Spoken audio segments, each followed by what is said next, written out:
কিভাবে একটি সার্কেলিপ প্লাস ছাড়া সার্কেলিপ খোলা যায়, তো এই টেকনিকটা এই ভিডিওর মাধ্যমে দেখানো হবে। তো পুরো ভিডিও দেখতে থাকেন, তাহলে বুঝতে পারবেন। তো আমরা অনেকে কাজ করতে সময় দেখা যায় আমাদের সার্কিট প্লাসের মাথা ভেঙে গেছে বা স্লিপ করে, সেই ক্ষেত্রে আমরা এই টেকনিকটা খাটাতে পারি। তো এরকম ভাবে একটি গুণা ঢুকিয়ে ঢুকিয়ে নিবেন। তো ঢুকানোর পর গুণাগুলো পেঁয়াজ দিয়ে নিবেন, তা না হলে গুণা ছিঁড়ে যেতে পারে। তো আমার কাছে চিকন গুণা, তাই আমি ডাবল করে নিয়েছি। যাদের মোটা গুণা আছে তারা সিঙ্গেল দিলে হবে। তো এই দেখতে পাচ্ছেন গুণা ঢুকানো শেষ। তো এখন আমি এটাকে পেঁয়াজ দিয়ে নিব। তো পেঁয়াজ দেওয়া শেষ।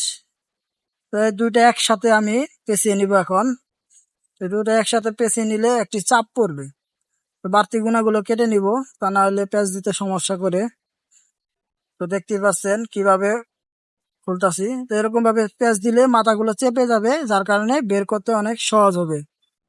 তো দেখতেই পাচ্ছেন মাথা আমার বের হয়ে গেছে। সেই সময় আমি একটা মাইনাস দিয়ে কাজ করতে পারতাম, তো আমার হাতে মাইনাসটা নেই, মাইনাসটা ম্যানেজ হবে, তাই আমার হাতে প্লাস আছে।